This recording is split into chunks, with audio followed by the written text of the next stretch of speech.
আসসালামু আলাইকুম ওয়া রাহমাতুল্লাহি ওয়া বারাকাতুহু। সম্মানিত দর্শকবৃন্দ, যে যেখান থেকে আজকে আমাদের এই অনুষ্ঠান দেখছেন, সকলকে জানাই তাদরিস মিডিয়ার পক্ষ থেকে আন্তরিক অভিনন্দন ও শুভেচ্ছা। সম্মানিত দর্শকবৃন্দ, মুহররম মাস চলতেছে। আমাদের সকলের মনেই এই প্রশ্ন জাগে যে কিভাবে মুহররম মাস পালন করলে আল্লাহ তাআলা খুশি হয়ে যায়। তাই আজকে আমি মুহররম মাসের তাৎপর্য এবং মুহররম মাসের এই রোজা সম্পর্কে আলোচনা করব ইনশাআল্লাহ। সর্বপ্রথম পবিত্র কোরআনুল কারীমের ৯ নম্বর পারায় আল্লাহ সুবহানাহু ওয়া তাআলা সূরাতুত তাওবার ৩৬ নম্বর আয়াতের মধ্যে আল্লাহ তাআলা বলেন, আকাশমণ্ডলী ও পৃথিবী সৃষ্টির দিন হতেই আল্লাহর বিধান, আল্লাহর নিকট নিশ্চয়ই মাসসমূহের সংখ্যা হলো ১২ মাস। এর মধ্যে ৪টি মাস হলো পবিত্র, এটি সরল বিধান।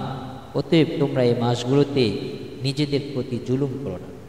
সূরা তাওবা আয়াত নম্বর ৩৬।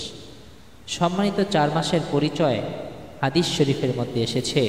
আবু বাকরা রাদিয়াল্লাহু তাআলা আনহু থেকে বর্ণিত, নবী করিম সাল্লাল্লাহু আলাইহি ওয়াসাল্লাম বলেন, আল্লাহ যেদিন আসমান ও জমিন সৃষ্টি করেছেন সেদিন হতে সময় যেভাবে আবর্তিত হচ্ছিল, আজও তা সেভাবে আবর্তিত হচ্ছে। ১২ মাসে ১ বছর, এর মধ্যে ৪টি মাস সম্মানিত, যুলকাদা, যুলহিজ্জা ও মুহররম, এই ৩টি মাস পরস্পর রয়েছে। আর একটি মাস হলো রজবী মাস, যেই মাস হচ্ছে জুমাদা ও শাবান মাসের মাঝে অবস্থিত। সহিহ বুখারী হাদিস নম্বর ৩১৯৭। সম্মানিত হাজিরিন, ভিডিওটি না টেনে একটু ধৈর্যের সাথে দেখতে থাকুন। ইনশাল্লাহ এরপরে আরও গুরুত্বপূর্ণ আলোচনা করব। আশুরা রোজার তাৎপর্য। বনি ইসরাইল থেকে মুসা আলাইহিস সালামের জাতিকে এই দিনে মুক্তি দেওয়া হয়েছে। ইবনে আব্বাস রাদিয়াল্লাহু তাআলা আনহু থেকে বর্ণিত, তিনি বলেন, আল্লাহর রাসূল সাল্লাল্লাহু আলাইহি ওয়াসাল্লাম মদিনায় আগমন করে দেখতে পেলেন ইহুদিগণ আশুরার দিনে সওম পালন করে। তিনি জিজ্ঞাসা করলেন, কী ব্যাপার, তোমরা এদিনে রোজা রাখছো কেন? তারা বলল, এ অতি উত্তম একটি দিন।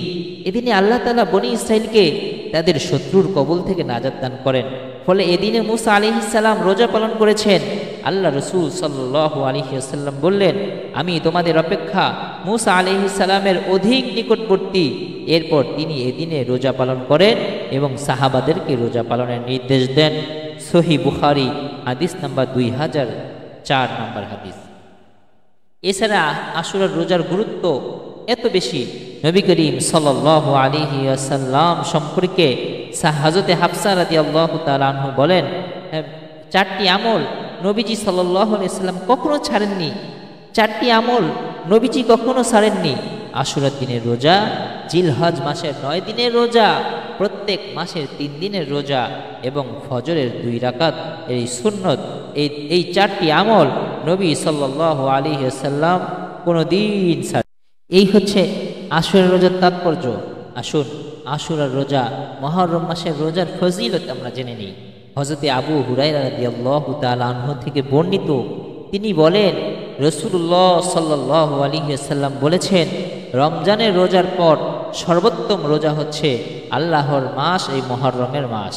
এই মুহররমের রোজা এর অনুরূপভাবে ফরজ নামাজের পর সর্বোত্তম নামাজ হচ্ছে রাতের নামাজ, অর্থাৎ তাহাজ্জুদের নামাজ। সহিহ মুসলিম হাদিস নং ২৬৪৫ নম্বর। এছাড়া আশুরা রোজার ফজিলত আরও রয়েছে, যেমন হযরতে আবু কাতাদা রাদিয়াল্লাহু তাআলা আনহু থেকে বর্ণিত, তিনি বলেন, আল্লাহ তাআলার নিকট আমি আশা পোষণ করি। নবী সাল্লাল্লাহু আলাইহি সাল্লাম বলেছেন, আমি আল্লাহ তাআলার নিকট আশা পোষণ করি তিনি আশুরা রোজার মাধ্যমে পূর্ববর্তী ১ বছরের গুনাহ ক্ষমা করে দিবেন। জামি আত-তিরমিজি হাদিস নং ৭৫২। এবার আসুন আশুরার দিন আমরা কিভাবে কাটাবো। আশুরার দিন এইভাবে কাটাবো। তিনি হযরতে ইবনে আব্বাস রাদিয়াল্লাহু তাআলা আনহু থেকে বর্ণিত, তিনি বলেন, আমি আল্লাহর রাসূল সাল্লাল্লাহু আলাইহি ওয়াসাল্লামকে আশুরার দিনের রোজার উপরে অন্য কোনো দিনের রোজাকে প্রাধান্য করতে দেখিনি, এবং এই মাস অর্থাৎ রমজান মাস এর উপর অন্য মাসের গুরুত্ব প্রদান করতেও আমি কি দেখিনি। সহিহ বুখারী হাদিস নং ২০০৬। এই দিনে একটু বেশি বেশি তওবা করা, ইস্তেগফার পাঠ করা, এই আমলগুলো বেশি করা। এখন আমরা কয়টা রোজা রাখবো? 10 তারিখে রোজা রাখবো নাকি 9-10 রোজা রাখবো?